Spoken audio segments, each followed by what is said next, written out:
Makanya kalau ada orang-orang yang datang umroh itu ya, lewat Tarim, yang perempuan campur dengan laki-laki apa itu, orang Yaman itu kadang bilang begini sama kita, malakum ya akhi, katanya. Ada apa dengan, mana ada Indonesia? Katanya. Ada apa sih dengan orang Indonesia ini, katanya. Jadi kita dilihat itu kayak orang yang aneh, yang lucu gitu loh. Kita datang jauh-jauh dari Indonesia, berziarah ke leluhur mereka, ke kuburan sana, itu orang Yaman sendiri tuh, ada apa sih dengan kalian ini gitu loh. Jadi itu sebenarnya saya malu kan karena dengar sendiri omongan mereka gitu. Heran ya? Heran. Kata mereka yang lebih utama itu kakek kalian, orang tua kalian, ibu kalian, nenek kalian, ziarahi. Ngapain ke sini gitu loh. Apalagi makam-makam itu makam palsu kan? Iya. Yang apalagi belum jelas apa mereka durian Nabi apa enggak. Itu kan jadi saya garis bawahi di sini teman-teman yang di Nusantara, cobalah terbuka otak-otak kalian. Pikirannya itu apalagi percuma sekolah jadi pelajar punya kecerdasan. Orang-orang Nusantara tuh orang cerdas. Masa kita nggak gunakan kecerdasan malah datang ke sana di tempat orang?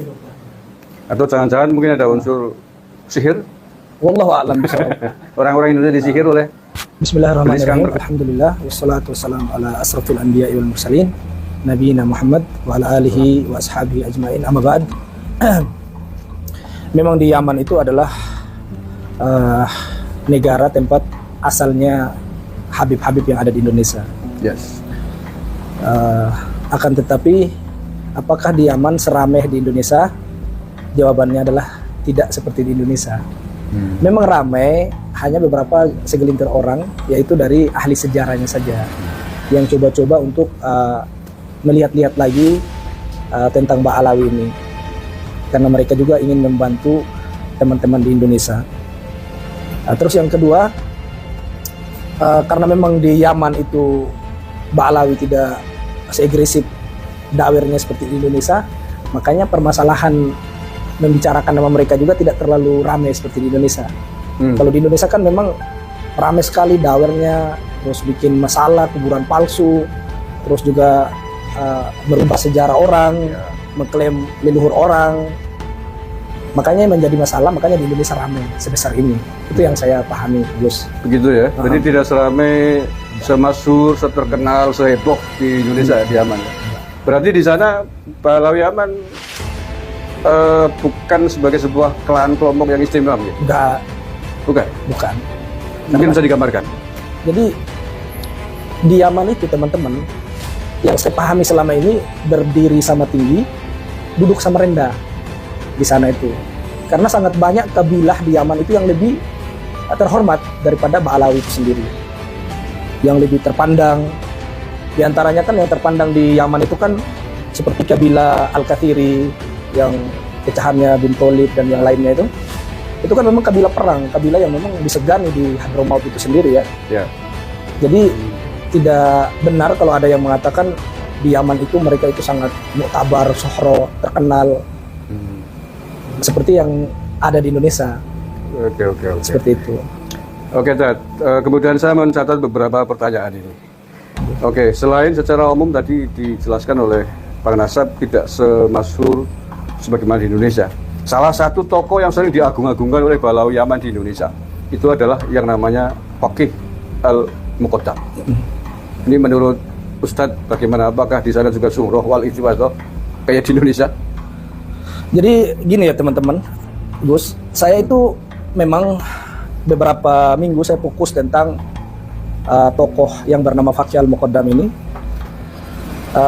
Banyak sekali tempat-tempat daerah yang saya datangi, seperti Aden, Mukalla, Dole, terus juga Taiz. Saya datangi kota Hadramaut ini yang menurut saya adalah kota yang besar. Apalagi Aden sekarang kan jadi ibu kotanya Janub. Kan pecah menjadi dua sekarang, Janub sama Shimal. Antara besar. Karena perang saudara ini yang terjadi di Yaman. Terus yang kedua, bahwasanya beberapa kali saya tanya orang-orang Yaman tentang Faqih Al-Muqaddam, itu tidak ada yang kenal. Ya karena sudah banyak ya di lab, di video waktu di TikTok kan saya lab.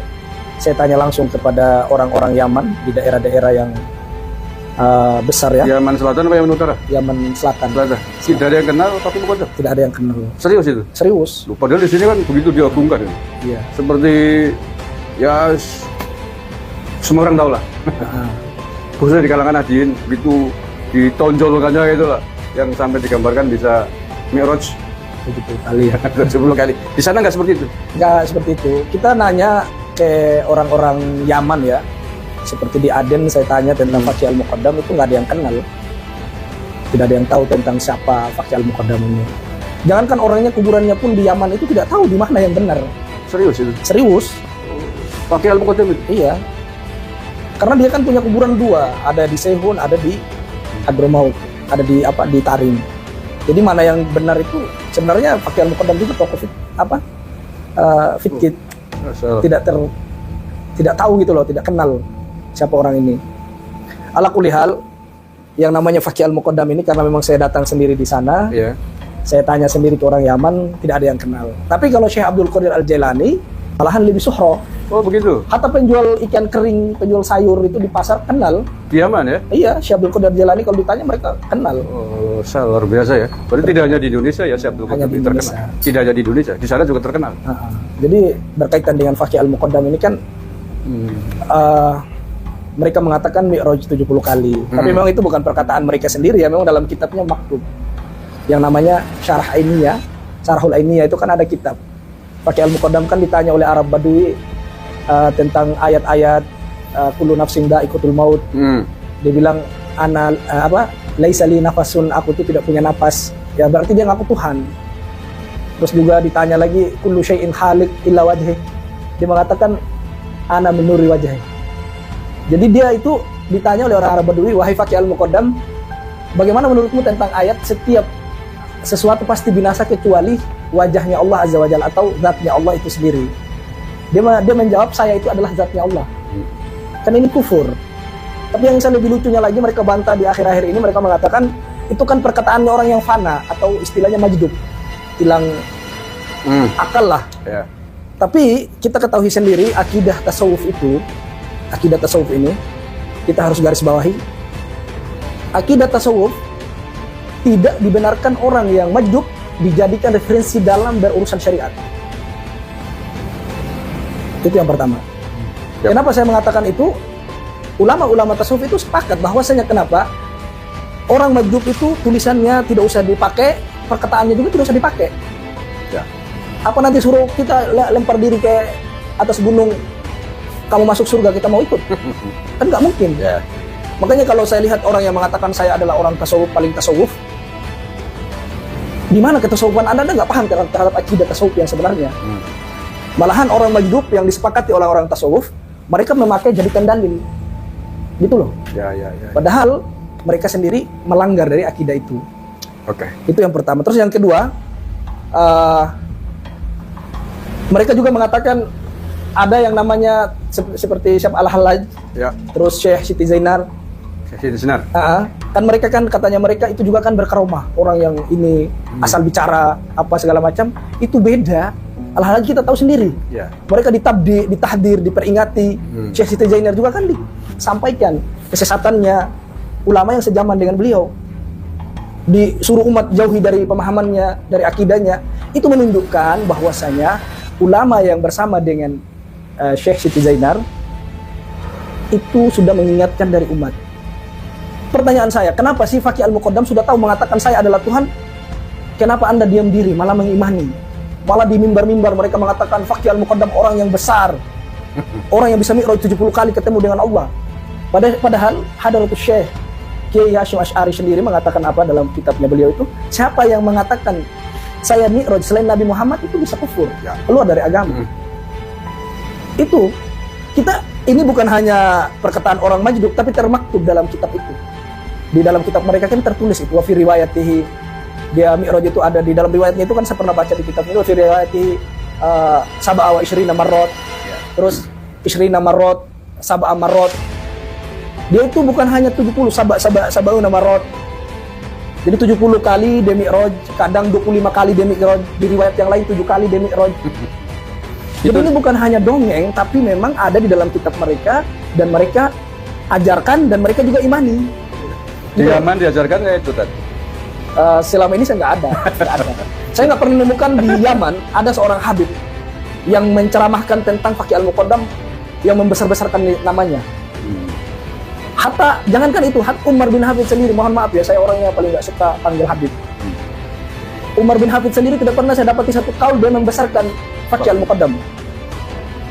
Kira-kira kenapa itu di sana tidak pernah disebut-sebut di sini? Ya karena orang Yaman paham. Oke. Nanti malah ditertawain Ya dia viral, kan pasti apa ini orang nggak jelas masa bisa mi'raj. Kalau di sana di Yaman beda dengan Indonesia. Kalau di Yaman itu sebodoh-bodohnya orang pasti punya hafalan Quran. Ima 2 juz, ima 3 juz, dan 5 juz. Yang kami pahami begitu. Oke. Kemudian pertanyaan berikutnya, Bang Nasab. Salah satu klaim mereka mengklaim menjadi zuriyah Nabi Muhammad SAW adalah dari jalur Ahmad bin Isa, Ibu Ubaidillah itu kan. Dan ini sering kita perdebatkan di tanah air. Pahlawi menyebut bahwa Ahmad bin Isa dikuburkan di Yaman. Tapi ahli sejarah, penelusuran sejarah mengatakan bahwa Ahmad bin Isa tidak dikubur di Yaman. Nah, Bang Nasab yang lama di Yaman tentu lebih faktual, tentu lebih akurat untuk menceritakan itu. Apakah benar Ahmad bin Isa dikubur di Yaman? Tidak benar itu. Tidak benar? Tidak benar. Kenapa saya mengatakan tidak benar? Ahmad bin Isa ini kita sudah cari tahu di mana kuburannya, nggak tahu. Nggak ada? Nggak ada. Mereka mengatakan ada kuburan, tapi kan mereka itu terbantahkan kuburannya di Irak. Orang-orang di negara Irak itu sendiri, mereka mengakui Ahmad bin Isa an-Naqibi itu hidup di Irak, meninggal di Irak, dikuburkan di Irak. Sampai detik ini kuburannya ada di Irak. Sampai kami beberapa kali bertemu dengan orang-orang dari Irak, orang ulama-ulamanya lah ya. Kami bukan tanya orang awamnya, memang ulamanya. Kita tanya, benar nggak Ahmad bin Isa an-Naqibi dikubur di Yaman? Nggak benar kata mereka. Ulama itu ya yang menyampaikan? Menyampaikan ulama. Jadi kalau teman-teman misalnya mau umroh apa, coba yang bisa bahasa Arab tanya saja ke orang-orang Irak. Tanya ke orang-orang Irak atau ke syekh-syekhnya, tanya tentang Ahmad bin Isa. Ada yang lebih parah. Saya pernah nanya di satu orang ulama dari Irak. Saya bilang Ahmad bin Isa itu hijrah ke Yaman, meninggal di Yaman. Terus dia jawab, anta fil manam, katanya. Kamu dalam mimpi ya? Ngelindur. Kamu lagi ngelindur gitu loh. Iya. Jadi ala kulli hal tentang Ahmad bin Isa, satu negara Irak lebih jumhur daripada sebuah desa Tarim. Yes. Karena asalnya yang di sana. Semua satu negara meyakini Ahmad bin Isa meninggal di sana, dikuburkan di Irak. Jadi kalau hanya satu desa yang meyakini bahwasanya hanya Tarim tok, yang meyakini bahwasanya Ahmad bin Isa dikubur di Yaman, bagaimana dengan satu negara yang meyakini dia dikubur di Irak? Mana yang lebih menang? Ya, negara atau satu desa? Negara asalnya tentulah. Tetap negara. Sebagaimana misalkan kita meyakini makam Pangeran Diponegoro di Indonesia, tiba-tiba diklaim di Yaman, di sana. Iya. Kan tentu yang lebih satu Indonesia pasti nggak setuju. Ya, Indonesia yang karena lebih memang dia hidup di sini, meninggal di sini. Oke, paham. Kan gitu loh. Itu permisalan biar dipahami oleh teman-teman semuanya. Oke, kemudian ini Bang Nasab, Ahmad bin Isa kan gelarnya An-Naqib di Irak ya. Sementara mereka menyebut Al-Muhajir. Pahlawi ini ya, menyebut Ahmad bin Isa Al-Muhajir. Sejak kapan itu mereka nyebut itu? Itu kan di abad ke-10 kalau nggak salah. Abad ke-10? Abad ke-10, 9 disebut, itu pun kan Ali As-Sakron. Ya, Pahlawi Ali As-Sakron, Ba'alawi yang mengatakan Ahmad bin Isa Al-Muhajir. Padahal lakop ini adanya dari abad ke abad, tidak pernah ada lakop yang bernama Ahmad bin Isa Al-Muhajir. Seperti dalam kitab-kitab abad ke-5, ke-6 itu bukan Al-Muhajir. Kalau bukan An-Naqibi, Al-Aba, terus yang ketiga itu An-Nafat. Itu yang ada di dalam kitab nasab tentang Ahmad bin Isa. Berarti yang menggelari Al-Muhajir ya mereka sendiri. Pahlawi sendiri ya? Mereka sendiri yang menggelari Al-Muhajir. Sebagai pembenaran bahwa Ahmad bin Isa hijrah ke Yaman begitu ya? Gitu loh. Terus otoritas Yaman mengakui nggak itu? Tidak mengakui. Tidak mengakui ya? Tidak mengakui. Tidak mengakui. Dan tidak ada yang kenal, yang tahu juga nggak ada tentang Ahmad bin Isa ada di Yaman. Tapi kok pede banget ya mereka? Ya begitulah. Soalnya gini loh. Dulu ada nakoba di Yaman itu ada cuma 2 nakoba. Ada Bani Hashim dan Al-Hasani. Ba'alawi, sebagian Ba'alawi itu masuk ke nakoba Bani Hashim. Itu ahli tarikh. Saya kalau di Yaman dibolehkan untuk video orang-orang yang saya tanyakan ke ahli sejarah, itu sudah rungkat dari Yaman sebenarnya. gitu loh. Jadi kita tanya tentang ahli sejarah tentang bahwasanya Ba'alawi ini dulu memang mereka ngakunya Bani Hashim. Tapi kan orang-orang Bawazir ini tidak setuju karena tidak musajar ke Bawazir mereka. Tidak tahu akar pohonnya, cabang pohon dari mana gitu loh. Makanya di tahun apa itu saya lupa, mereka itu keluar dari Bawazir jadilah Alawiyah. Atau di sana pun nggak ada nakobanya. Nggak ada nakobanya.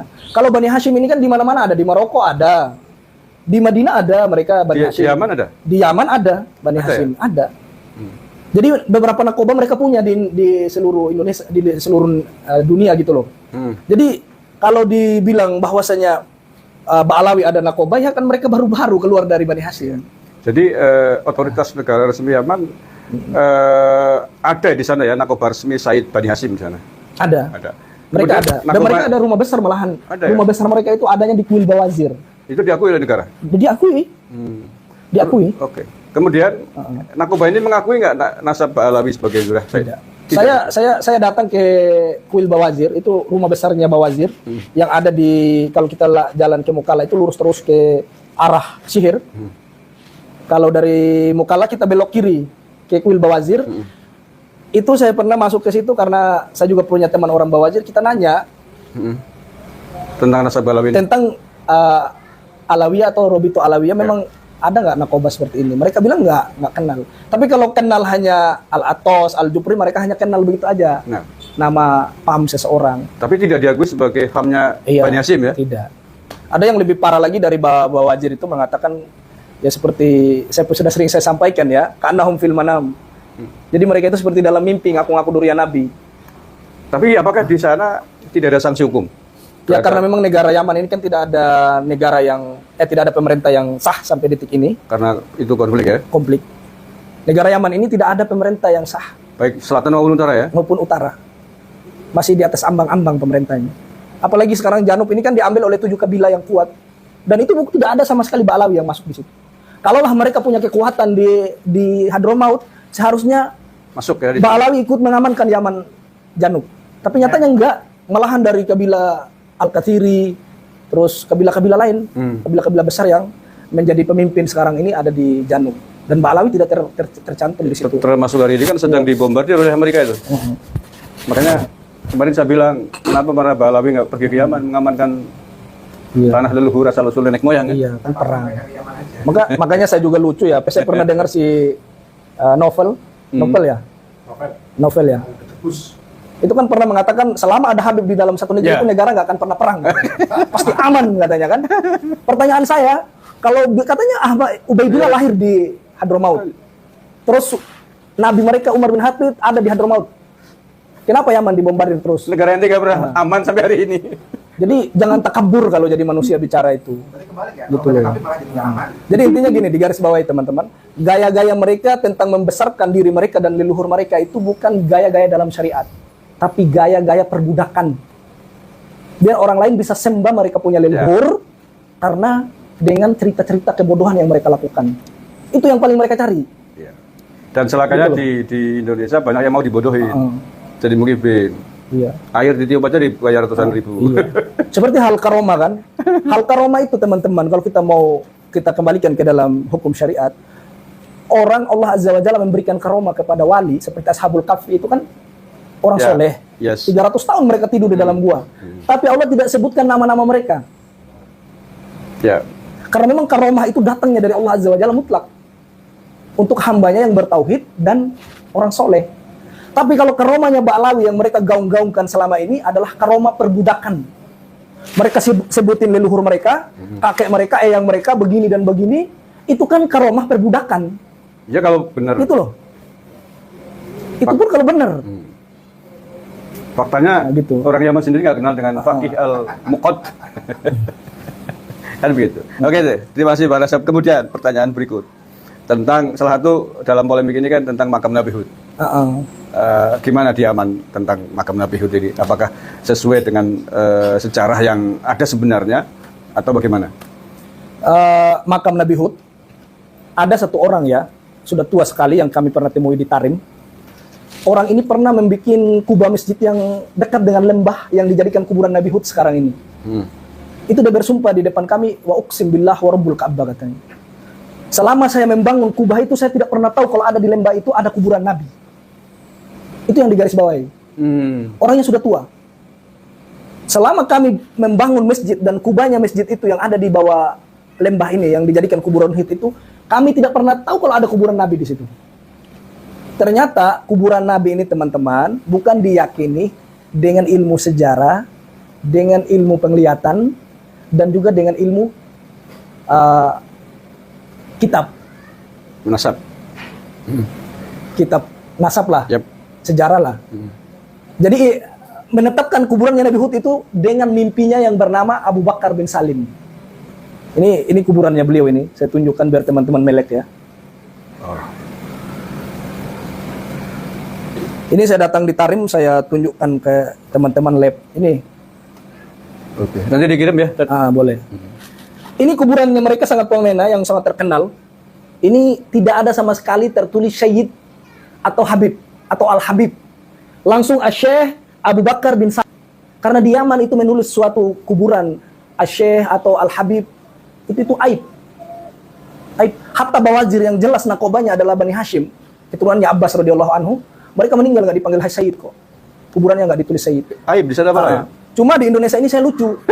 Kuburan asli palsunya semua Al Habib. Al Habib. Itu kenapa di sana dianggap aib? Karena kan memalukan, mereka kan sejak kapan ngaku durian Nabi? Oke. Sejak kapan? Artinya kalau mereka pakai gelar Habib di sana, orang sana udah tahu semua gitu ya.